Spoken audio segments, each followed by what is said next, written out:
Olá, jovem universitário de Caxias do Sul e região. Está começando o último episódio do programa Compartilha, um podcast com alguns dos seus assuntos preferidos para manter você e sua turma sempre bem informados. Com a apresentação das estudantes de jornalismo Júlia Off, Euzinha e Thaís Estrapasson.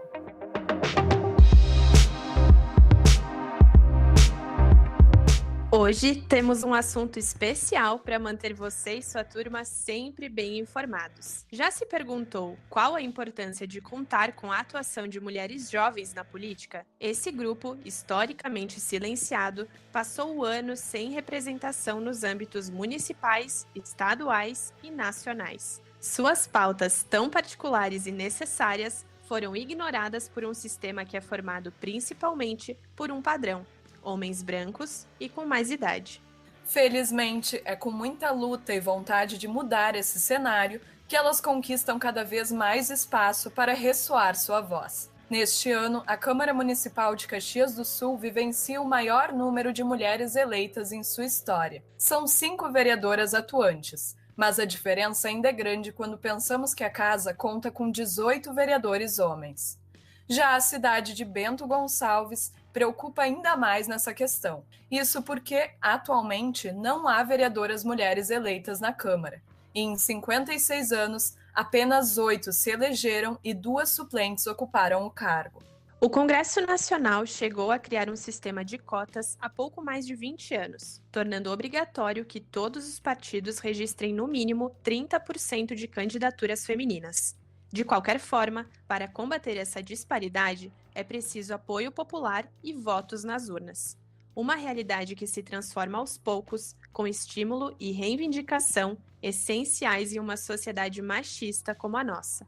Além desse recorte na região, é importante destacarmos alguns dados das últimas eleições a nível nacional. Em 2020, as mulheres representaram apenas 33,6% das candidaturas para as câmaras de vereadores e prefeituras no país. Das mais de 180 mil mulheres que concorreram a algum cargo, apenas 4.088 se identificam como pretas ou pardas. Além disso, as mulheres são 12,8% do total de prefeitos eleitos no Brasil. E olha, não é fácil ter coragem para se envolver nesse universo político que sempre fechou as portas para nós. Quando pensamos nas mulheres jovens, que são o foco desse nosso debate de hoje, é preciso ainda mais estômago e motivação para seguir em frente e representar a população. Para entender todos os desafios que elas enfrentam na militância, nada melhor do que conversar com convidadas que vivenciam tudo isso na atuação do dia a dia.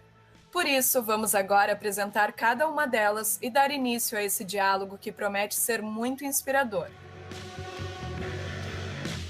Nossa primeira participante é a vereadora Estela Balardim, que é atualmente a pessoa mais jovem a assumir o cargo em Caxias do Sul. Aos 21 anos, Estela é estudante de Ciências Sociais, aqui na UFS mesmo, e também professora das séries iniciais da rede pública. Dentre as suas principais pautas estão a defesa dos jovens, das mulheres e da educação, assim como a valorização e o desenvolvimento dos bairros de Caxias do Sul. Outra pauta bastante levantada pela Estela é a representatividade. Mulher, jovem e negra, ela sabe bem a importância de ocupar espaços como o que está hoje. A Estela também tem uma grande luta nos movimentos estudantis. Já foi presidente do Grêmio Estudantil do Colégio Cristóvão de Mendonça e em 2018 foi presidente da União Caxiense de Estudantes Secundaristas, a UCES. Seja muito bem-vinda, vereadora. Nossa próxima convidada é a Beatriz Lima, ex-candidata a vereadora da cidade de Bento Gonçalves e mulher mais bem votada no último pleito do município, com 582 votos. Infelizmente, não foi o suficiente para se eleger, mas a luta com certeza continua. Natural de Belém do Pará, Beatriz tem 25 anos e é estudante de licenciatura pelo Instituto Federal do Rio Grande do Sul. Engajada com as pautas da educação, ela integra o grupo que criou o Diretório Central dos Estudantes, o famoso DCE, lá no IFERJ de Bento, além de sempre apoiar os professores do estado em suas manifestações. Bom, além disso, a Beatriz também luta muito pela representatividade feminina, pela pauta LGBTQIA+, e pela luta antirracista. Enquanto mulher, negra e lésbica, Beatriz sabe bem a importância de suas lutas, principalmente em uma cidade como Bento Gonçalves, que só elegeu, como a gente já contou por aqui, 8 mulheres em todos esses anos. Seja bem-vinda, Beatriz. A Mayla Costa é nossa terceira convidada deste episódio, representando o coletivo Ana Montenegro de Caxias do Sul. Assim como muitos jovens brasileiros, o interesse dela pelo universo político começou lá em 2013, com todos os protestos e acontecimentos que a gente bem lembra, né? Mas a atuação prática mesmo veio lá em 2016, quando criou, ao lado de alguns amigos, o coletivo Brazilian Left Front, lá na Irlanda, que acabou se tornando uma referência do movimento social de imigrantes no país. Em 2018, ela voltou para o Brasil, mais precisamente para Santa Catarina, e acabou se filiando ao Partido Comunista Brasileiro, o PCB. No ano passado, ela veio para Caxias do Sul e foi aí que entrou no coletivo Ana Montenegro. Além disso, Mayla também atua na luta por libertação animal. Seja muito bem-vinda! Bom, meninas, para que a gente possa então conhecer um pouco mais da atuação de vocês, eu gostaria que vocês realmente compartilhassem quais foram as motivações, né, para entrar na vida política e como foi a trajetória de vocês até aqui. Oi, eu posso começar. Então, vamos lá. Vamos lá. Então, foi bem isso mesmo, né? Em 2013, quando a gente teve em junho todas aquelas movimentações aqui em Caxias, foi muito grande, né? As manifestações que tiveram, eu lembro que eu participei, e acredito que tenha sido a primeira vez que eu participei de alguma coisa política em si, porque na minha família a gente nunca teve essa cultura política, assim, era muito uma coisa, aquele jargão, né? A política, futebol e religião não se discute, não se fala, não se debate. Então, nesse momento, foi a primeira vez que eu tive contato com isso e eu ainda não tinha muita noção, assim, do que exatamente estava acontecendo. Mas, de qualquer forma, me chamou muito a atenção e, a partir dali, eu comecei a me inteirar do que era esquerda, do que era direita, né? O que cada uma dessas alas políticas defendiam, o que estava em jogo nessas manifestações. Também tinha a questão da Copa, né? Muito forte na época. E aí, depois, em 2014, eu me mudei para a Irlanda, e lá eu estava numa condição completamente diferente da que eu tinha aqui no Brasil, né? Porque lá eu era uma pessoa imigrante, num país, obviamente, extremamente racista, né? Como é todo país europeu. E eu comecei a me pegar em empregos, assim, muito, muito precarizados, né? Sem direitos nenhum. Sofrer vários tipos de discriminação e preconceito que a gente ouve falar, né, aqui no Brasil, mas não acaba às vezes acontecendo diretamente com a gente. E aí que eu comecei a me politizar ainda mais, a entender que o mundo não era aquela bolha cor-de-rosa que eu imaginava, né, que eu achava que tudo era frescura, ou era mimimi, ou que as pessoas que não se esforçavam bastante. Eu comecei fazer essa autocrítica e ver que algo de muito errado, né, não estava certo, e me dedicar mesmo a estudar, né, entender um pouco os clássicos, né, da sociologia, da filosofia, e comecei a me posicionar de forma mais radical, primeiro pendendo para a esquerda e depois começando a perceber que alguns posicionamentos liberais também não eram o bastante, né, tanto para explicar os fenômenos da sociedade quanto para combatê-los em si. E é onde eu me radicalizei e comecei a me entender como comunista mesmo.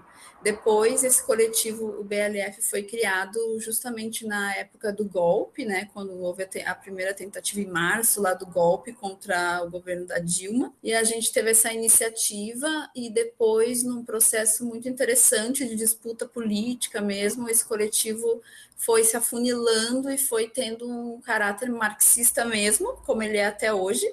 E isso me aproximou, né, muito das ideias comunistas e da estratégia comunista mesmo. Por isso que quando eu voltei ao Brasil, eu decidi militar no Partido Comunista Brasileiro. Bom, agora que a gente já conhece um pouco mais da história da Mayla, né, do início dessa militância, Beatriz, conta um pouquinho pra gente como que foi o teu começo. Olá, boa noite. Primeiramente, eu queria agradecer a Júlia e a Thaís pelo convite de estar participando desse podcast. E, bom, eu acredito que vocês fizeram uma excelente introdução. Nem eu tinha me tocado de tantas coisas que eu já participei. Atualmente eu sou presidenta do Diretório Central dos Estudantes do campus Bento Gonçalves. Sou estudante do curso de licenciatura em Pedagogia. Sou militante do Partido dos Trabalhadores. Sou filiada também. Fui candidata pelo Partido dos Trabalhadores. O meu início na política, nem sei dizer por onde começou, vem bem da infância mesmo, porque eu tive uma família muito partidária desde sempre. A minha mãe é filiada ao PT. Eu acho que o que mais me motivou a participar, depois que eu fiz 18 anos, foi a partir do impeachment da Dilma, onde eu vi que realmente a gente tem uma política brasileira, uma sociedade extremamente machista. Eu acho que isso foi uma das coisas que mais me incentivou a me candidatar também, e pelas pautas e pelas bandeiras que eu defendo, principalmente a bandeira LGBT, em defesa da representatividade feminina nos espaços de poder, que a gente sabe que hegemonicamente tem homens, né? Principalmente aqui em Bento Gonçalves, infelizmente, não temos nenhuma mulher há mais de 8 anos na Câmara de Vereadores. Isso é extremamente preocupante para uma cidade com mais de 150 mil habitantes. Não termos uma mulher nos representando, isso é bem grave. Mas eu acredito que a minha candidatura pode influenciar que tenhamos novas candidaturas no futuro, mais mulheres, e independentemente de lado político, tanto direita quanto esquerda, eu acho que nesse momento, a princípio, o importante é que tenhamos mulheres lá. E futuramente mulheres que compactuem das mesmas ideias e dos mesmos ideais os quais eu defendo. Perfeito. Então, agora convido a vereadora Estela a se apresentar para a gente e contar também um pouco de todo esse início na trajetória política. Então, eu conheci o fazer política através do movimento estudante secundarista, inicialmente como presidente do Grêmio Estudantil da Escola Cristóvão de Mendonça, onde eu fiz magistério, e posteriormente na UCES, na União Caxiense de Estudantes Secundaristas. Foi então que eu conheci a política partidária, o Partido dos Trabalhadores, me filiei e comecei a atuar nos demais movimentos sociais, tanto de negros e negras, quanto no movimento feminista. E tudo isso me abriu um horizonte de visão de mundo, da importância da coletividade e de construirmos juntos um outro amanhã possível, né? E a partir disso se surgiu a necessidade de nós termos um nome jovem na renovação, não só geracional, mas também na renovação das práticas. Foi quando eu me coloquei à disposição para ser candidata a vereadora aqui da cidade de Caxias do Sul. Muito interessante ouvir sua história, vereadora Estela. E agora eu gostaria de saber, assim, quais são os maiores desafios que você tem enfrentado por ser uma mulher negra e jovem na política. Então, infelizmente, nós ainda hoje temos o reflexo do racismo na nossa sociedade, e isso se espelha na política, né? Principalmente por ser um espaço majoritariamente ocupado por homens mais velhos e brancos. Então, tu chegar num espaço e tu ser um corpo estranho, ser diferente naquele lugar, é algo que carrega muitos desafios, mas isso para toda a vida é algo presente, né? A gente sabe das dificuldades de acessar o mercado de trabalho, de acessar uma universidade, de entrar numa loja e se sentir respeitado, se sentir visto. E dentro da política, pelo fato de ser uma vereadora eleita, eu sinto que eu consigo ter voz, uma voz que eu sempre tive, mas que muitas vezes não foi ouvida. E eu acho que o principal desafio, assim, que eu fico e carrego comigo é que outras mulheres, meninas, jovens, negras, principalmente das nossas periferias, consigam também acessar esses espaços de poder e consigam se sentir pertencente desses espaços representativos. Sentir que elas também têm o direito de fazer parte das decisões políticas, e não apenas das decisões políticas, né?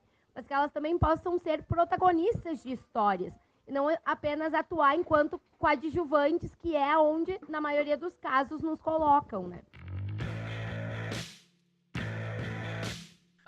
Bom, então, gurias, agora a gente entra, assim, nesse momento mais de desafios mesmo, né? A gente quer entender realmente qual é o peso, né, de ser uma mulher jovem na política, né? Porque a gente sabe que, como a gente já falou ali no início do programa, a gente tem um contexto histórico que realmente sempre priorizou, né, a ocupação de homens brancos e geralmente mais velhos também, né, na política, o que acaba deixando muitas vezes as nossas pautas de lado, né? E também é um meio que, querendo ou não, tem uma certa agressividade, né, em relação à participação das mulheres. Por isso que vem a nossa pergunta de agora, né? Eu queria saber se vocês já passaram por alguma represália, seja na vida pessoal ou no trabalho, por estarem envolvidas com a política, né, por ter essa atuação militante, e se vocês acham que essa situação aconteceria também com um homem, né? Maila, se quiser começar comentando pra gente, e depois a gente conversa também com a Beatriz e com a Estela. Então, coisas específicas, assim, por ser mulher, obviamente que aconteceram diversas coisas na minha vida, principalmente profissional e até acadêmica, que eu nem saberia enumerar agora, porque muitas delas, na época que aconteceram, eu naturalizava, né? Eu ainda não tinha uma consciência feminista e política, e só agora que eu consigo pensar e já nem consigo mais ter noção da gravidade, da profundidade das coisas, mas na política mesmo, como eu atuo num partido comunista, eu acredito que é um pouco diferente em relação à política institucional tradicional, né? Porque, por exemplo, em Caxias do Sul, o Partido Comunista e seus coletivos é majoritariamente composto por mulheres, né? A gente tem essa tendência, embora eu não tenha os dados exatos do país todo. E também, historicamente, né, os partidos comunistas que impulsionaram, né? Podemos dizer assim que o feminismo classista, né, o feminismo em si, não o feminismo liberal, ele tem uma origem socialista, né? Então a gente acaba tendo essa preocupação genuína em incluir as mulheres não apenas como um número, um percentual, né, mas como a gente vê, né, nas experiências socialistas reais, de colocar toda a força, né, usar todas as medidas, todas as maneiras possíveis para criar as condições materiais para que as mulheres estejam de fato atuando politicamente, né, estejam de fato decidindo os rumos daquele país, daquele lugar, daquela comunidade. Então, dentro do partido, é óbvio que tem muitas questões, porque o machismo é um problema estrutural, né? A gente vive uma sociedade assentada também no patriarcado, então a gente vai ver machismo por todos os lugares, mas a diferença, eu diria, é que a gente chama a contradição pelo nome, a gente lida com a contradição, a gente não naturaliza ela. Então, os maiores problemas que eu enfrento em relação ao machismo é com as outras forças políticas, né? Essa questão de ser jovem, né? Às vezes, numa reunião com outras forças políticas, um homem, bem naquela descrição que vocês falaram, um homem velho e branco olha para ti como se tu fosse uma criança que não sabe o que está falando só porque é uma mulher jovem, né? Quando, na verdade, às vezes, a gente pode ter muito mais estudo sobre aquela questão, né? Muito mais conhecimento e, principalmente, no caso de ser mulher, muito mais vivência. Então, as coisas que eu vivencio, assim, problemáticas em relação ao machismo, são mais nesse sentido do enfrentamento com as outras forças. E, obviamente, né, as coisas do dia a dia que todo mundo passa, né, que aí vai depender se é uma mulher ou não na política, né, mas é só o fato de ser mulher. Mas, certamente, a gente ainda tem muito a avançar, mesmo na esquerda, né, em relação a isso. A gente sabe, obviamente, que a gente tem uma história de luta operária e sindical que acaba sendo masculinizada, né, em função do caráter industrial, em função da mulher historicamente ficar com as funções, né, os trabalhos de cuidado, que muitas vezes estavam fora das indústrias. Então, tem toda uma explicação, né, uma fundamentação histórica para esse comportamento, e é o compromisso, né, das organizações políticas abraçar esse problema, digamos assim, essa contradição, e colocar toda a energia possível para possibilitar que as camaradas e as companheiras consigam, de fato, né, estar ali participando sem precisar estar se desgastando com pessoas que não conseguem entender a historicidade da questão e a importância e a urgência de que a gente tenha mulheres amplamente na política sem nem precisar de ter lei para isso, né? Realmente, né? Essa abertura de espaço que motiva, né, a nossa luta diária, né? Porque, querendo ou não, a gente, como mulheres, não tem como parar, né? Não tem como parar de lutar, de buscar espaço, né? Em todos os âmbitos, imagina na política, né? Beatriz, então, agora eu te convido a compartilhar com a gente se você já passou por alguma situação nesse sentido, né? Seja uma agressão verbal, seja uma agressão intelectual, né? Enfim, todas as formas que a gente reconhece, né, de ataque ao gênero pela atuação política. Assim, eu já sofri, talvez nem tenha, não dá para numerar quantas vezes isso já aconteceu, porque foram vários casos, assim, que já aconteceram, principalmente durante a minha campanha política para ser vereadora, pessoas, vários homens, né, principalmente, homens héteros, brancos, cis, de uma certa idade, me questionaram pelo fato de eu ser muito jovem, pelo fato de eu ser de um partido de esquerda, pelo meu sotaque também, o fato de não ser da região sul, né? Ser do norte, isso também tem um impacto cultural quando a gente chega aqui. E talvez dentro da universidade sempre fui muito bem acolhida no Instituto Federal, mas nos processos de disputa de poder dentro da universidade também já sofri algumas rechações pelo fato de ser aluna de um curso de licenciatura, pelo fato de ser mulher, por esses espaços sempre terem sido ocupados por homens de outros cursos da área de agrárias. Tem toda essa questão, já aconteceu, já vivenciei, mas não foi algo que me abalou, e sim me fortaleceu para que pudesse fortalecer mais mulheres a participarem desses movimentos sociais e estudantis. Perfeito.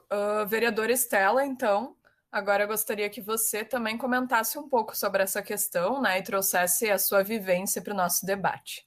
Então, para responder essa pergunta que fala diretamente assim de como eu me sinto, das minhas vivências, acho importante resgatar um pouco assim da minha história. Eu venho de um bairro afastado do centro, do bairro Serrano, um bairro periférico e que junto naquela realidade de uma cidade que não me pertencia e que me fez só naquele espaço eu ter as minhas vivências de adolescência, de pré-adolescência, eu consigo perceber a falta que faz, tanto que fazia para mim quanto para os meus colegas e amigos da época, alguém acreditar na gente, alguém olhar para ti e dizer, tu pode chegar lá, tu pode estar ocupando determinado espaço. E os centros educativos, os atuais centros de referência, eles foram muito importantes nesse sentido, pois lá eu desenvolvi principalmente a minha capacidade de oratória, né? E comecei a sentir que eu tinha coisas para falar e que eu podia falar isso, porque as pessoas acreditavam que eu podia falar. Então, o espaço da política, ele vem no sentido contrário, ele vem no sentido de tu não acreditar em si, porque ele é ocupado por essas pessoas e essas pessoas querem continuar nesse espaço. Então, tudo que vem de novidade, tudo que vem para fazer diferença, para tratar dos assuntos que não são tratados, são vistos de forma estranha. Então, é um desafio diário, né? Tu conseguir se colocar, tu conseguir ser uma mulher que não perde as suas características de simpatia, mas que também consegue ser duro o suficiente para mostrar que não é uma guriazinha que está ali para sorrir para todo mundo. E então é essa vivência, assim, que eu carrego, sabe? O fato de, antigamente, há uns anos atrás, terem acreditado em mim, me faz com que agora, mesmo que inconscientemente, assim, eu tenha força para acreditar em mim nesse espaço. Então, isso é fundamental. É muito interessante ouvir vocês e como cada uma, mesmo tendo uma atuação política mesmo diferente, as batalhas, às vezes, infelizmente, são as mesmas, né? Independente do espaço em que se está. E eu acho que isso nos faz a gente se identificar muito, né? Com outras mulheres, enfim.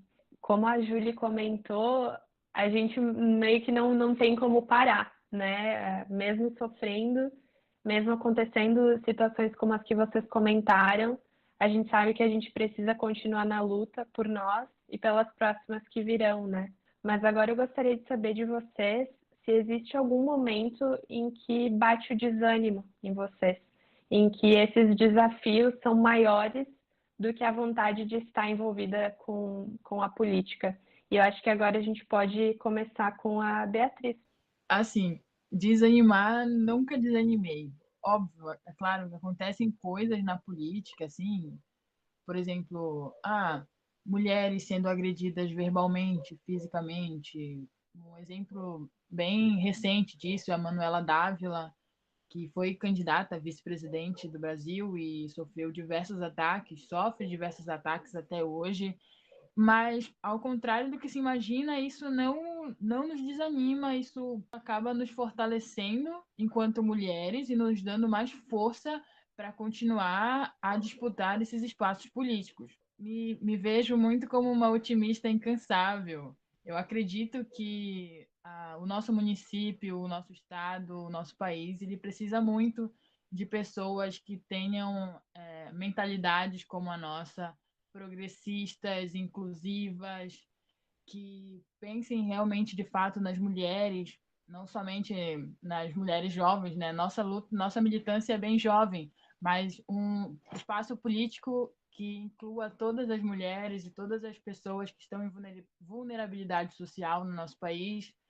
E isso depende muito da gente agora. O futuro é o agora, entendeu? Que a gente está vivendo aqui. Bom, que legal, Beatriz. Então, para você, os desafios, de certa forma, são como um combustível para continuar em frente, né? E para você, Maila, como que é essa relação? Você sente esse desânimo? Isso chega a ser maior do que a tua vontade de continuar? Ou assim como a Beatriz, você é uma eterna otimista? Não, nunca tive vontade de desistir. E eu sempre digo que não existe ex-comunista, né? Quando a gente assume a perspectiva da luta de classes, a gente assume, né, que existe essa disputa e a gente sabe, tem a consciência de que no momento nós estamos perdendo ela. Então é natural que vai ter vários momentos de desânimo, vai ter vários momentos tristes, né? A gente teve aí a própria eleição do Bolsonaro, ou aqui em Caxias do Sul, a própria eleição do Adiló, que são coisas muito tristes e momentos em que a gente perdeu essa disputa. Mas esse tipo de coisa só reforça a necessidade de continuar na luta, né? E ainda mais a gente, como mulher, vendo todos os avanços que foram possíveis através da história, mas tudo que ainda a gente não alcançou, todas essas coisas que a gente ainda passa no nosso dia a dia, por causa dessas questões que não foram superadas, tudo isso dá forças, né? E faz a gente ter certeza de que tem uma coisa maior pela qual a gente está lutando, né? Claro que a gente tem que considerar as questões individuais e as subjetividades, mas o que justamente nos dá força é a coletividade, né? É saber que tem um grupo de pessoas, que tem muitas pessoas, milhares, milhões de pessoas lutando pela mesma coisa, e embora sejamos muitos, cada um de nós faz a diferença e cada um de nós é importante naquela localidade, naquele momento histórico, né? Então, como comunista, eu luto não só pelo auxílio emergencial de R$ 600 agora, ou pela vacina, pelo Covid, né? Eu luto pela emancipação da humanidade mesmo, né? Eu luto pela emancipação das mulheres, pela emancipação dos LGBTs, pela libertação dos animais. E tudo isso são lutas muito difíceis, que não vai ser numa eleição, que não vai ser numa lei, que não vai ser numa conversa, num debate. São coisas que demoram dezenas de anos, quem sabe centenas de anos. E eu sempre procuro pensar que agora, embora pareça tudo muito horrível, já teve tempos piores, né, em diversos lugares do mundo, e inclusive aqui no país mesmo, e que antes de nós vieram outras pessoas e, mais importante, outras mulheres, né, num tempo em que tudo era muito mais complicado para elas, e ainda assim elas atuaram, elas não desistiram, elas deram as suas vidas, literalmente, né, em busca desse mundo melhor, e a gente não está fazendo nada a mais nem a menos, a gente está apenas continuando esse trabalho, e a gente não pode justamente desistir, porque depois que a gente se for, vão vir outros que vão continuar também esse trabalho, né?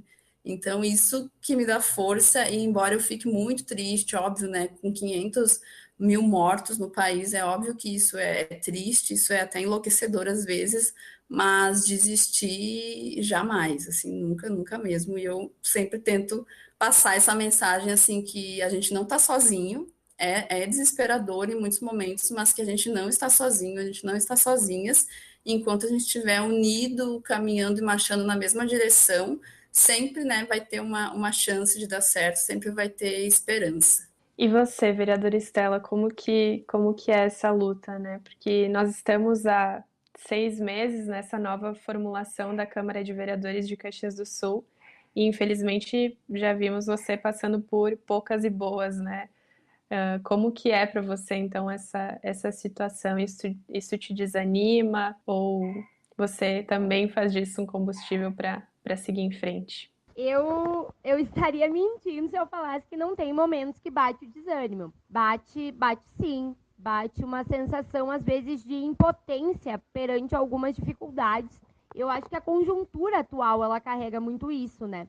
Nós temos uma grande parcela da sociedade que sempre viveu na desigualdade, na invisibilidade, mas que agora, com a situação de pandemia que nós enfrentamos, se torna ainda pior, ainda mais escancarado. E dentro da política institucional, por mais que nós tenhamos recursos de propor, de fazer pontes, o vereador ele não tem a capacidade nem o papel de executar, né? E perante a fome, a miséria, um desamparo na nossa educação pública, na nossa educação emancipadora, eu às vezes me sinto assim um pouco de mãos atadas por ter uma ânsia, uma vontade de ver tudo aquilo melhorando, essa realidade se transformando, né? Ver a desigualdade cada vez menos sendo uma realidade, porque ela é uma das características do nosso país, da nossa cidade, é a desigualdade social. Então, a vontade de transformar isso, de conseguir construir uma igualdade, uma equidade, e não ter o total poder de fazer isso, é algo que às vezes dá um desespero, assim. Mas passa logo, porque a gente sabe que é de pouquinho em pouquinho, com o trabalho de formiguinha, cada um da sua forma, no seu espaço, que a gente vai construindo, né? Uma construção de várias mãos e que levará muito tempo, mas não podemos desistir. Eu acho que essa parte final, assim, me faz muito bem ouvir. A gente tem que fazer das violências que nós sofremos combustível. E é muito difícil fazer isso, principalmente se tu não tem amparo. Então, o fato de militar no movimento social me faz sentir que eu não estou sozinha, que eu tenho um grupo de pessoas que está ali para me dar esse amparo, principalmente nesses momentos mais difíceis, que são os momentos de ameaça, são os momentos de desrespeito escancarado que nós temos dentro do parlamento, né? Mas saber que um dos objetivos é justamente mudar essa realidade, é justamente transformar esse espaço num espaço mais acolhedor para as próximas que virão, faz eu ter certeza de que eu preciso aguentar firme, assim. E eu carrego muito uma coisa que meu pai sempre falou. Sempre que alguém falou do meu cabelo ou falou da aparência dele em algum espaço, ele disse: quando uma pessoa fazer isso, a gente tem que levantar a nossa cabeça e ter certeza de que errada é ela. Ter certeza de que o preconceito é um erro dela. Ela é uma pessoa menor por causa disso e nós não. Nós não podemos nos menosprezar por causa da atitude do outro. Então isso é algo que eu carrego muito, assim. Desde a infância eu aprendi num momento assim a levantar a cabeça. E às vezes nem necessariamente responder, mas só o fato daquilo não te abalar, pelo menos na frente da pessoa, já é uma resposta para ela, né? Então, eu acho que é isso. Serve como energia para lutar ainda mais. E agora, então, seguimos para a próxima pergunta, pessoal, que envolve um pouco as redes sociais, né? Porque a gente sabe que elas têm mudado de diversas formas a maneira com que se faz política hoje, né? O mundo real e o virtual estão se mesclando muito e a própria vida pessoal com a vida pública também está se misturando, né? Então, como é a relação de vocês com as redes sociais? Acho que a gente pode começar com a Mayla, pode ser? Então, eu não costumo, procuro não dividir muito essa questão da vida pessoal e da vida pública, justamente porque a forma de atuação, né, que a gente tem no coletivo feminista classista Ana Montenegro e no Partido Comunista Brasileiro é um pouco diferente da forma de atuação dos outros partidos, né? Então a gente não tem muito essa separação porque a gente não ocupa e não busca ocupar um cargo, né? Nós somos comunistas e isso é parte da nossa vida e a nossa atuação se dá em todos os lugares, dentro da nossa casa, na nossa família, na nossa empresa, né? Onde a gente trabalha, no local onde a gente estuda, em todos os lugares. Então é praticamente impossível fazer essa separação e muitas vezes a gente nem deseja isso, a não ser em casos bem específicos, onde pode haver perseguição no trabalho, risco de demissão, coisas assim, né, que obviamente que existem, infelizmente. Mas, de maneira geral, a maioria das pessoas, assim como eu, na minha organização, vão buscar explorar esse alcance das redes, inclusive mostrar a nossa própria prática, né, diária, as nossas práticas, o que faz a gente ser um comunista, o que a gente faz, como que a gente lida, com quem que a gente conversa, que coisas que a gente aborda. Então, essa separação não se faz tão necessária, né? E a gente sabe, óbvio, que estamos muitas vezes sobre risco, né? A gente sabe que tem até listas aí dos antifascistas e tal, que com até endereço e telefone de muitas pessoas, mas esse é um risco que a gente corre quando a gente está numa luta, né? E a gente está numa luta, então é mais esse cuidado padrão, assim, de não expor coisas demais, assim, bem como isso, né? Endereço, coisas assim, mas no geral eu tento utilizar as minhas redes sociais de maneira a potencializar, né, as coisas que eu defendo e o mundo que eu acredito que eu luto para que ele aconteça, para que mais pessoas tenham acesso a ele e se interessem, né, por, de repente, através de mim, através das coisas que eu posto, das minhas práticas diárias, comecem a se questionar da mesma forma que um dia eu também tive incentivos de outras pessoas para ir atrás desses questionamentos todos. Sim, eu fiquei pensando agora, Maila, que até travei um pouco aqui com essa informação que você nos passou, né, de que existem essas listas com informações pessoais de vocês, né? E é aí que a gente percebe como essa luta às vezes é muito desigual, né? Enquanto se tem um lado com ideias, né, tentando expor suas ideias, lutar com as armas justas da democracia para conquistar espaços e levar as suas ideias para mais pessoas, infelizmente tem o outro, né, nesse âmbito mais violento e agressivo, né, com ameaças, violência, enfim, preocupante, né? Mas agora eu gostaria de te ouvir, Beatriz, como é para ti essa relação, assim, se é mais ou menos no sentido do que a Maila colocou, né, tentando mesclar um pouco da vivência pessoal com a vida pública, porque se misturam, ou você tenta separar um pouco mais essas esferas? Como você lida com isso? Bom, durante o meu processo de campanha, eu fui desvinculada do meu estágio, que pela antiga gestão que estava na prefeitura aqui de Bento, e foi uma coisa muito radical, porque estagiários, pelo TSE, pela lei, não são obrigados a se desvincular pelo fato de não terem vínculo empregatício com a instituição. E eu fui desligada do meu estágio durante o meu período de campanha muito repentinamente. Até hoje não se tem uma justificativa para isso que aconteceu. Quer dizer, a gente sabe o que aconteceu, né? Que foi uma rechação política, mas não é falado abertamente sobre isso, mas não tenho problema nenhum em falar sobre também. Só tento preservar mais a questão dos meus familiares e da minha vida pessoal também, por essa questão de ataques de ódio que a gente acaba recebendo.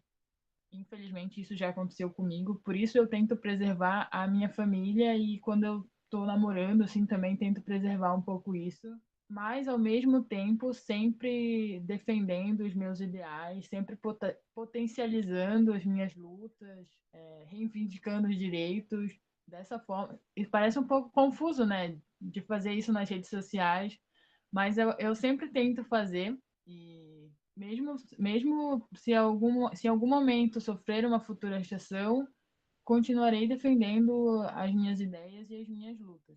Sim, e acho que até pelo tema que a gente está tratando aqui, é um ponto importante de se pensar, né, as redes sociais, esse trabalho nessas redes, porque muitas vezes é a porta de entrada do trabalho de vocês, né? Então, realmente, dá para entender vocês, assim, né? Ter essa dualidade, porque ao mesmo tempo que é a rede pessoal de vocês, né, em que vocês gostam de compartilhar as vivências do dia a dia, também esse espaço político, né, para vocês mostrarem o trabalho de vocês. Então, realmente, eu fico imaginando como a gente lidaria com essa situação.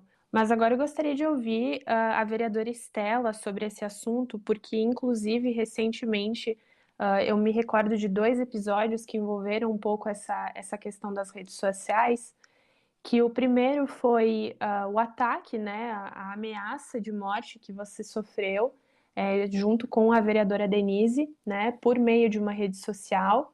E agora, muito recentemente, a fake news que tem se espalhado, né, com o seu nome, dizendo que você defende coisas que não é bem assim, você já veio a público falar sobre isso. Então, como é a sua relação, né, com as redes sociais? Essa divisão vida pessoal, vida pública existe? Ou também você tenta fazer essa mescla entre as duas realidades? Como é para você? Então, por mais que eu tenha 21 anos, né, que eu seja uma pessoa jovem, eu nunca tive muita afeição, assim, pelas redes sociais. Nunca fui de ficar muito tempo, principalmente no Whats, e isso é uma coisa que te consome muito, assim, porque eu abri o meu contato pessoal para poder ter esse contato direto com as demandas das pessoas. E elas chegam a todo e qualquer momento, e são demandas reais, demandas necessárias.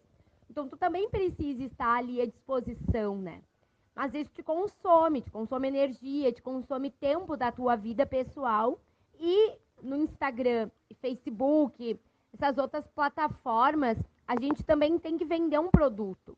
E a gente tem que conseguir falar da política e do que nós estamos desempenhando enquanto trabalho, enquanto projeto, de uma forma acessível às pessoas que estão ali no seu intervalo de trabalho, que estão voltando para casa dentro do ônibus e que não vão ficar vendo um vídeo ou um discurso de 10 minutos. Então, a dificuldade de ser profundo, de não ser raso, de não entrar na seara do senso comum e mesmo assim conseguir apresentar de forma breve, rápida, o teu projeto é um desafio muito grande. E as redes sociais, elas cada vez consomem mais das nossas vidas. Cada vez a gente se informa mais pelas redes sociais. E, infelizmente, nós sabemos que a política, os velhos políticos, a velha política se utiliza disso de uma forma desonesta, se utiliza disso de uma forma que muitas vezes não passa a total verdade. Então, a manipulação das nossas falas é algo que nos deixa com muito receio. A qualquer momento, alguém pode estar te fotografando, pode estar te filmando. Então, 100% da tua vida, tu fica cuidando, porque a vitrine das redes sociais, ela te coloca numa exposição direta e diária, né? Eu acho que esses 2 casos, eles exemplificam muito, assim, dos meus principais medos em relação à rede social. Um deles, a questão da ameaça, porque ainda tem muitas pessoas, e cada vez é um número mais crescente, de gente que se esconde atrás das redes sociais para destilar seu ódio, seu preconceito, seu desrespeito, principalmente com nós mulheres. A gente pode ver que não é apenas nós, né, mas no Brasil inteiro nós temos diversas situações e casos de mulheres que tiveram sua família ameaçada, inclusive, através das redes sociais. Então, nós termos punições para isso é fundamental. A justiça ser feita também nesses casos é fundamental, para demonstrar que não, que lá não é terra de ninguém, que tu não tem direito de falar o que tu quiser, porque aquilo também vai ser crime mesmo tendo sido realizado através de uma rede social. E a questão da fake news é algo muito presente nas eleições, principalmente desde 2018 a gente vê isso como um fator quase que decisivo nas eleições, né? E, infelizmente, é um subterfúgio muito utilizado. E eu tenho muito receio disso. Eu sempre prezei muito por falar a verdade, inclusive, às vezes, me explicar mais do que deveria, por querer não deixar nenhum mal entendido. Mas essas notícias falsas podem chegar em lugares que a gente não chega. Então, essa eu tive informação. Consegui ter o direito de me retratar e falar a verdade sobre o tema. Mas fico com receio de, em outros casos, isso acontecer sem sequer a gente ter acesso e aquela ser a verdade, uma mentira se tornar a verdade para as pessoas. Né?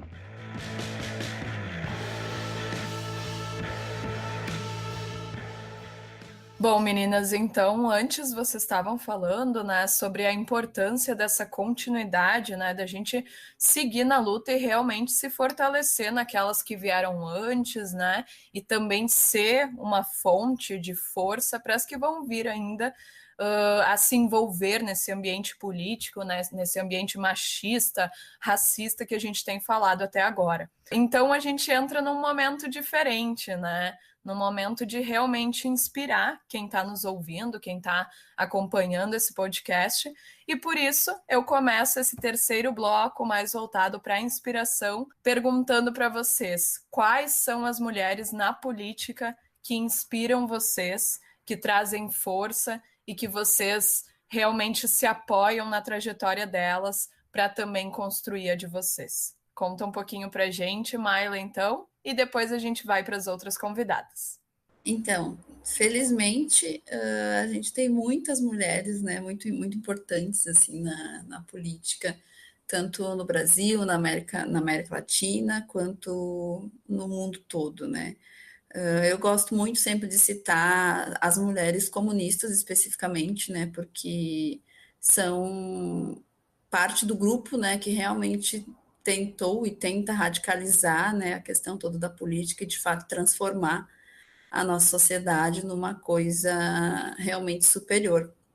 Então, a gente tem, por exemplo, no Brasil, a própria Ana Montenegro, que dá nome ao coletivo que eu faço parte, que foi uma militante do Partido Comunista Brasileiro, teve importância extrema na questão de manter o partido, né, quando ele estava sendo atacado por golpistas, e por apostar na reconstrução revolucionária do partido, né, para que ele não se esvaziasse, para que ele não se perdesse e continuasse cumprindo a sua tarefa histórica de lutar pela emancipação da classe trabalhadora. Juntamente com a camarada Ana Montenegro, também tem a Zuleide Faria de Mello, que ela ainda é viva, ao contrário da Ana Montenegro, que também ocupou tarefas muito importantes dentro do partido, como a presidência, que na época tinha, né, que seria como secretária-geral hoje em dia, durante muitos anos, o que para uma mulher, né, considerando essa realidade machista que a gente está falando, é um feito muito importante. A gente pode falar também da Olga Benário, né, que todo mundo meio que conhece, que alemã que foi enviada em missão aqui no Brasil para atuar no PCB e foi enviada por Getúlio Vargas para a morte, né, na Alemanha nazista, na câmara de gás, o que aconteceu logo depois que a filha dela desmamou. A gente pode falar da Revolução Cubana, né, com todas as grandes mulheres que tiveram lá e também das mulheres que tem hoje, né, lutando principalmente nas questões LGBT, que são dirigidas por mulheres lá em Cuba, o que eu acho que também é uma coisa muito bonita e que muito louvável, que a gente sempre tem que lembrar, né? E a gente tem as lutadoras clássicas, né? A Rosa Luxemburgo, a Krupskaya, a Inês Sarman, a gente tem... Nossa, são tantas que são todas realmente inspirações. E viva, muitos dizem, né, que a grande comunista viva é a Angela Davis, que muita gente não sabe, mas ela é comunista mesmo, né? Ela atuou no Partido Comunista Estadunidense, ela é lésbica, ela é vegana e também é super importante no movimento negro mundial, né? Então, todas essas mulheres eu acho que são uma inspiração e tanto. E, para finalizar, só citando, né, a Frida, que também é bastante conhecida, infelizmente, levaram ela para um patamar mais liberal, assim, né, de um feminismo mais liberal, virando meio que uma marca mesmo, né, a Frida Kahlo como um desenho, como uma figura, e muitas vezes apagam, né, a história dela como militante do Partido Comunista Mexicano. Ela, inclusive, se voltou, mudou, digamos assim, de lado, numa época em que era-se muito atrelado, né, as mulheres eram muito atreladas às posições políticas dos seus companheiros, dos seus maridos, e ela teve essa força, né, de contrariar o seu companheiro e seguir por uma outra vertente comunista, o que também é muito poderoso. Então, todas essas mulheres me inspiram e eu acredito que tem potencial para inspirar muitas das jovens, né, que estão vindo agora. Então, recomendo que todo mundo dê uma olhadinha sobre elas se não conhece. Perfeito, ótimos nomes, né? Acho que o pessoal que está nos ouvindo vai buscar e é extremamente essencial, né? Que a gente busque essas referências, conheça essas referências para também seguir em frente, né? E lembrar que a luta reverbera, né? A nossa luta sempre vai reverberar, seja ela na política, ou seja a nossa própria luta como mulheres no dia a dia, né? Existe uma realidade aí que ela é dura, ela é extremamente fixa, né? E a gente vai aos poucos também mudando, né? Moldando uma sociedade mais igualitária, né? Mais justa e realmente mais inclusiva. Então, muito obrigada, Maila, por trazer todos esses nomes, né, essenciais, importantíssimos, tanto na história quanto na atualidade, né? E que fizeram a gente chegar aí a várias e várias e várias conquistas que hoje em dia a gente pode contar. Agora, Beatriz, eu convido você, né, então, a compartilhar esses nomes de mulheres que inspiram a tua atuação política ou, enfim, a tua atuação como mulher, né? Conta um pouquinho pra gente quem são elas. Bom, uma das minhas principais inspirações políticas é a presidenta Dilma Rousseff. Ela foi presa durante o período da ditadura e lutou muito nos espaços políticos e chegou até a presidência do Brasil. Foi injustamente impeachmentada. Além dela, também tem a companheira Manuela Dávila, que conheço pessoalmente, já assisti várias palestras dela sobre a importância das mulheres nesses espaços da política. E, como a Maila citou antes também, a Olga Benário e a sua célebre frase, que é lutei pelo justo, pelo bom e pelo melhor do mundo. Eu acredito que essa frase é extremamente emblemática para mim e todas essas mulheres da história que fizeram parte e que lutaram para que a gente pudesse estar aqui nesse momento fazendo esse podcast, falando sobre política, falando sobre feminismo, falando sobre nós estarmos nesses espaços disputando o poder, e acredito que é isso. Bom, e agora, gente, como a gente comentou lá no início da nossa conversa, esse programa, esse podcast, Compartilha, é justamente voltado para os jovens, né? Tanto os universitários quanto os que ainda não estão na universidade, mas nos escutam.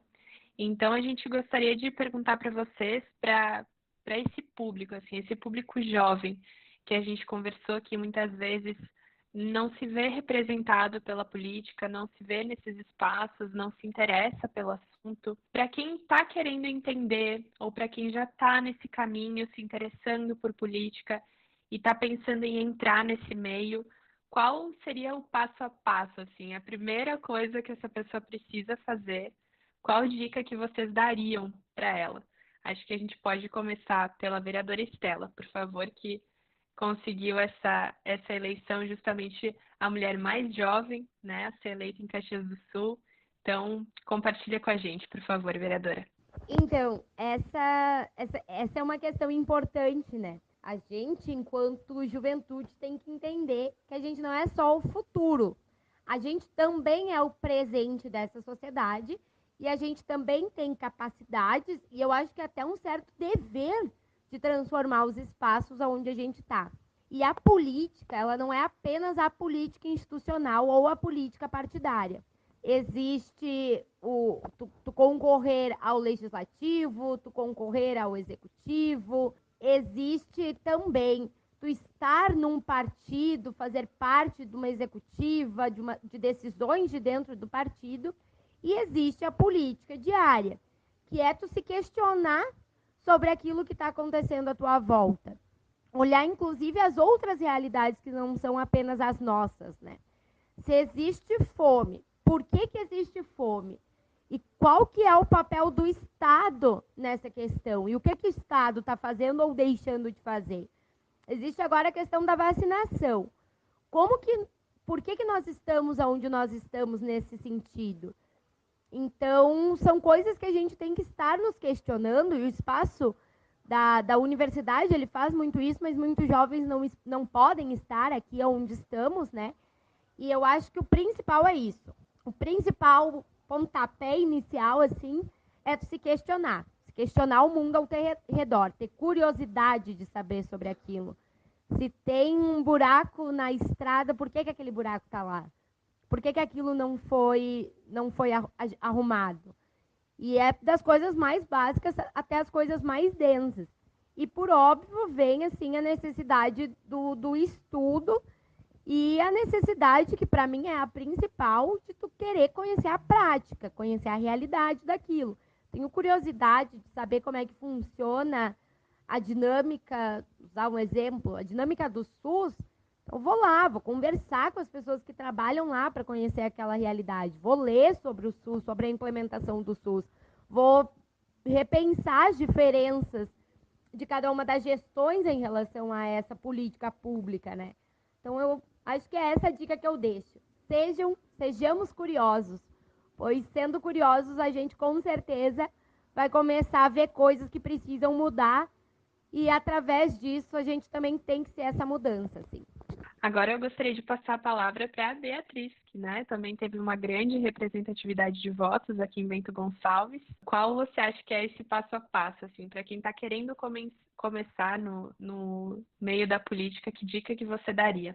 Bom, a minha primeira dica é para você que está ouvindo esse podcast agora, pesquise sobre os partidos políticos, pesquise sobre direita, sobre esquerda, sobre centro-esquerda, centro-direita, pesquise sobre os espaços de poder, pense bastante sobre quais são as bandeiras que você defende, o que você acredita, sobre o que você mais espera que mude na nossa política, porque a mudança política que a gente tanto fala e tanto almeja, ela vai vir da juventude, principalmente a partir do momento que nós votarmos em pessoas que a gente acredita que vão estar nos representando lá e também nos vendo nos espaços de poder.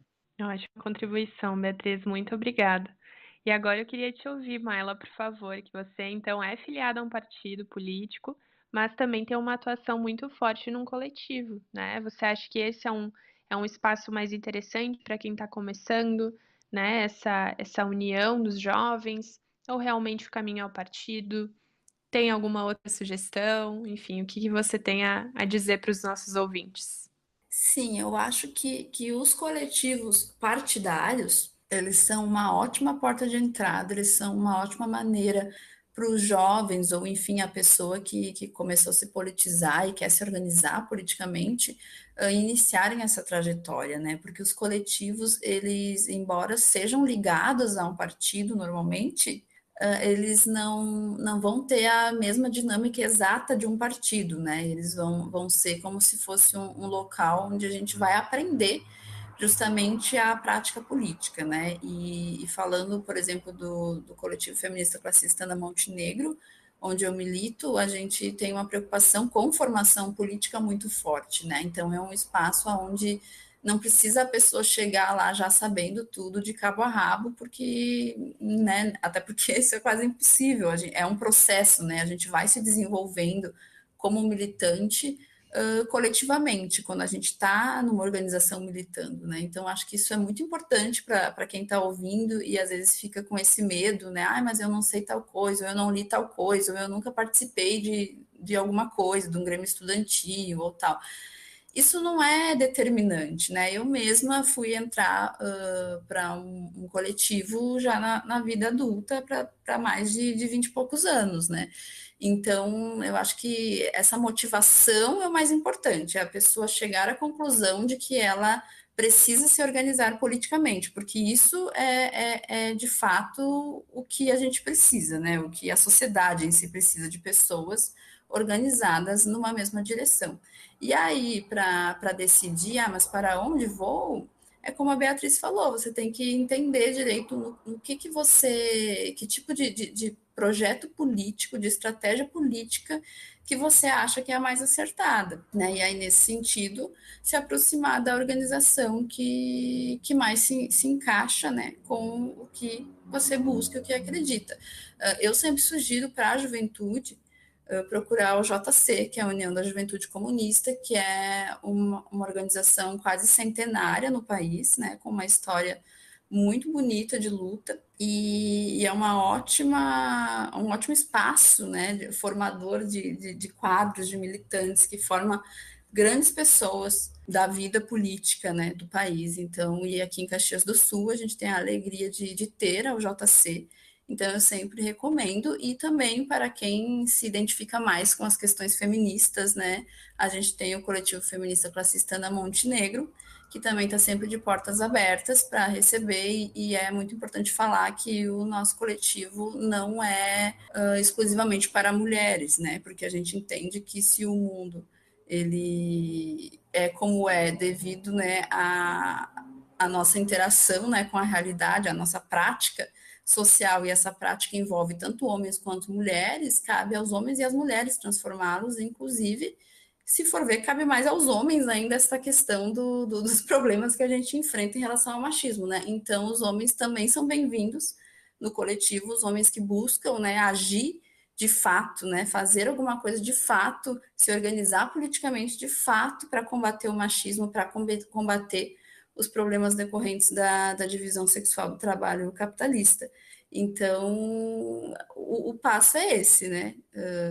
Tente entender minimamente com o que você se encaixa e busque uma organização. Se ainda não está seguro, não quero me envolver com nenhum coletivo ou partido, tem outras opções, né? Se você trabalha, tem os sindicatos, tem as associações de bairros, se você está na escola, tem o Grêmio Estudantil, tem várias maneiras de se organizar. Mas eu sempre vou frisar que as organizações maiores e mais abrangentes vão ser sempre mais eficazes, né? Por isso que eu sempre vou defender que se busque, sim, os partidos, porque eles vão ter uma abrangência nacional, eles já vão ter uma experiência, né, de anos, dezenas de anos, no caso do Partido Comunista Brasileiro, de uma centena de anos, e isso tudo vai pesar muito, né, quando a gente entra na correlação de forças, na prática política, na disciplina e tudo mais. Bom, a gente viu que não tem desculpa, então, para quem está com interesse em participar dos movimentos políticos, e a gente vai deixar listado, então, aqui na descrição desse episódio, alguns dos Instagrams que a Mayla recomendou, né? O próprio Instagram das nossas convidadas também, caso vocês tenham alguma dúvida, queiram trocar uma ideia para, de repente, entrar num desses movimentos. Então, realmente, não tem desculpa. Aqui no Compartilha a gente dá soluções. Exatamente, né? E a gente falou então dessa entrada dos jovens na política. E agora a gente quer falar diretamente com as mulheres que estão nos ouvindo, que têm interesse nesse âmbito, mas ao mesmo tempo podem estar ali se privando de tentar por medo, né? A gente trouxe ali várias reflexões sobre as agressões que as mulheres sofrem nos ambientes políticos, né? Essa participação mais enxuta ainda, que está criando força, né, que é uma evolução constante, a gente sabe disso, né, as mudanças elas não acontecem de uma hora para outra, a gente falou sobre a continuidade, né, sobre a importância de dar sequência na luta, e aí a gente realmente quer entender qual é o conselho de vocês, qual é a mensagem de vocês para essas mulheres que ainda ficam um pouco acuadas de entrar nesse espaço, mas que têm vontade, que têm interesse. Qual é a mensagem de motivação, de coragem mesmo, né, para as nossas ouvintes? Eu começo, então, dessa vez. Bom, se você é mulher e está ouvindo aqui o nosso podcast, você vai ser muito bem recebida dentro do Partido dos Trabalhadores. Nós acreditamos que sim, mulheres estão cada vez mais capacitadas para lutar por esses espaços, nos representar.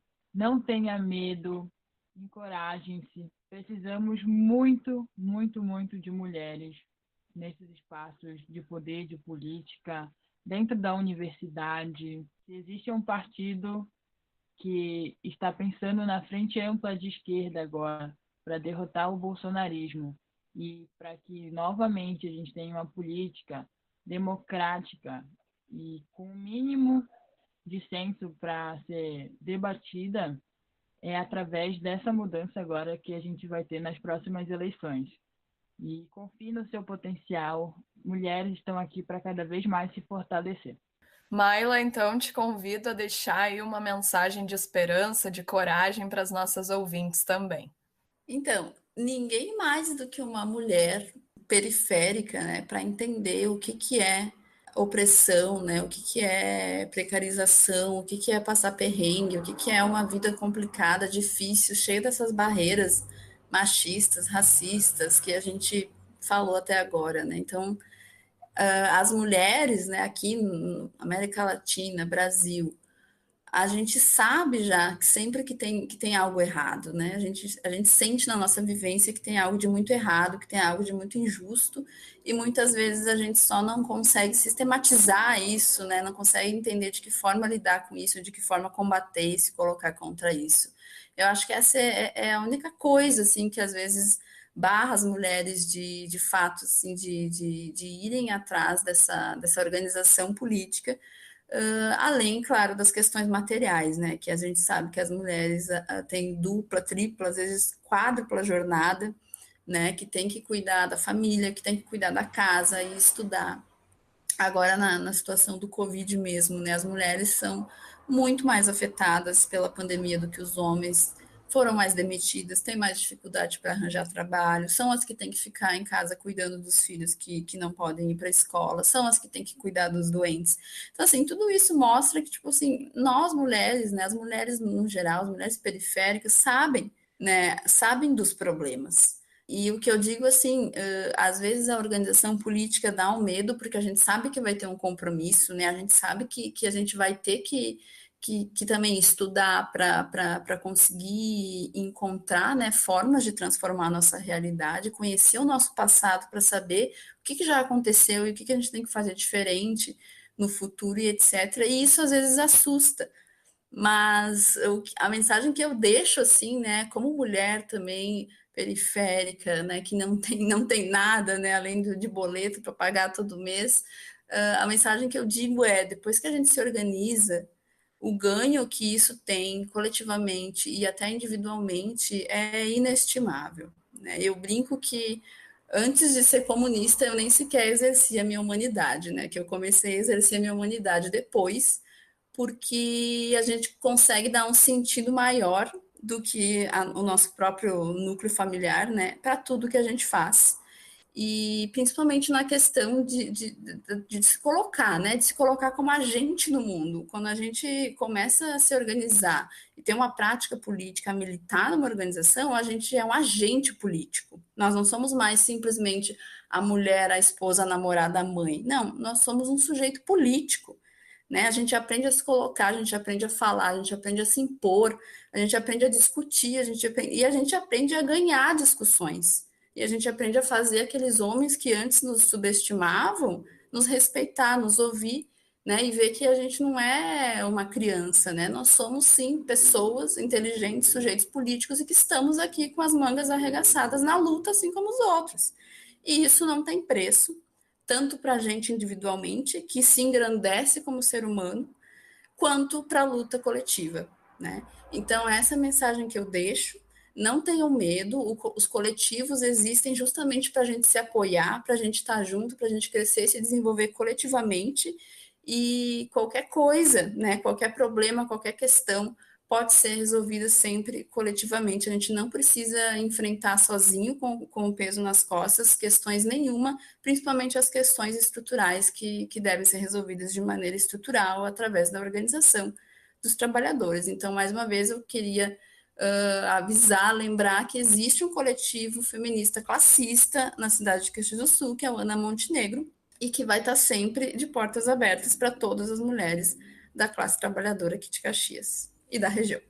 Exatamente, essa união e também, como vocês falaram, né, gurias, a nossa própria vivência, porque não adianta, né, se a gente vai ficar na mão desses representantes, homens, brancos, mais velhos, como a gente já falou aqui, as nossas pautas não vão entrar em debate, né, as nossas reivindicações não vão estar ali em destaque, né, nas discussões. E são elas que vão fazer a gente evoluir, são elas que vão fazer a gente conquistar cada vez mais espaço, mais direitos, né? tudo que a gente já abordou aqui nesse programa. Então, agora também convido a vereadora Estela, né, a deixar a sua mensagem, a conversar com as nossas ouvintes e também trazer um pouquinho mais de luz, né, para esse caminho, para esse início de caminho na vida política. Então, a nós mulheres há tanto a ser dito, né? A gente aprende a ocupar espaços e que aqueles espaços são os nossos. O espaço do cuidado, do carinho, da sensibilidade, o espaço da invisibilidade e de muitas vezes sentir que aquilo que a gente disse talvez não esteja correto, então se outro homem discordar, ele vai estar mais certo que nós, e a gente aprende isso e é algo diário, é algo que eu posso dizer que talvez nem eu, assim, tenha conseguido mudar totalmente dentro de mim, porque a gente precisa de muita força, e essa força ela não é só nossa, ela tem que vir da coletividade, ela tem que vir do espelho de outras mulheres, do apoio de outras mulheres. Então, a todas, saibam que vocês não estão sozinhas. Muitas lutaram antes de nós para que a gente pudesse votar, para que a gente pudesse escolher nossas roupas, e há ainda muita luta pela frente. Então, as nossas filhas, as nossas sobrinhas, a nossa aluna dentro da sala de aula, que a gente possa juntas construir outra sociedade, uma sociedade que elas sintam que podem ser o que são, que elas saibam ver a força que existe dentro de nós e que a gente tem uma infinidade de capacidades, uma infinidade de coisas a dizer a essa sociedade e que a gente vai ser ouvida quando a gente estiver junto, quando a gente estiver de mão dada ali falando.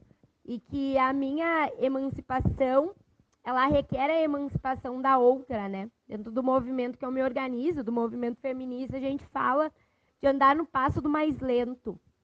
E é isso que a gente tem que fazer.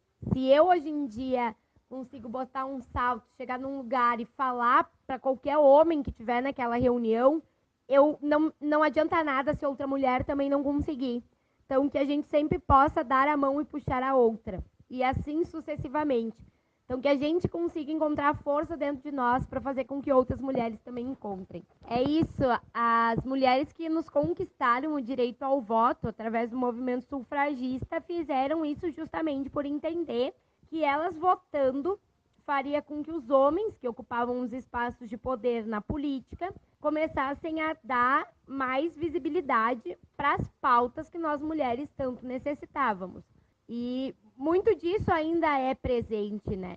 E existe uma questão que é o espaço de fala. A gente vive na pele o machismo. A gente sabe do medo de sair na rua de noite, do medo de pegar um ônibus lotado e alguém nos encostar, em alguém nos abusar. A gente sabe das dificuldades de estar num relacionamento abusivo e muitas vezes não conseguir sair dele. Então, nós vivemos na pele o machismo. E é por isso que nós temos que falar sobre ele. E falar do quanto isso precisa mudar e evoluir. E eu reforço muito do que eu disse antes, assim, isso vai acontecer na coletividade. Vai acontecer com nós andando juntas. Bom, então com a fala da vereadora Estela, a gente encerra esse programa cheio de reflexões, né, cheio de debate. Eu acho que o diálogo é muito importante, né, para a gente também trazer algumas provocações para a nossa própria vida, né, repensar o nosso posicionamento político, né, seja ele como um sujeito político mesmo, né, como a Mayla falou um tempinho atrás ali, e a gente agradece muito, muito mesmo as convidadas. Obrigada, gurias, por contribuírem com toda essa reflexão, com as vivências de vocês, com a história de vocês. Estamos juntas, né? Mais do que nunca estamos juntas sempre, nos apoiando e seguindo nessa luta para realmente conquistar o mundo que a gente merece, né? O mundo que nós mulheres também fazemos parte e sempre vamos estar lutando para conquistar e para melhorar a cada dia.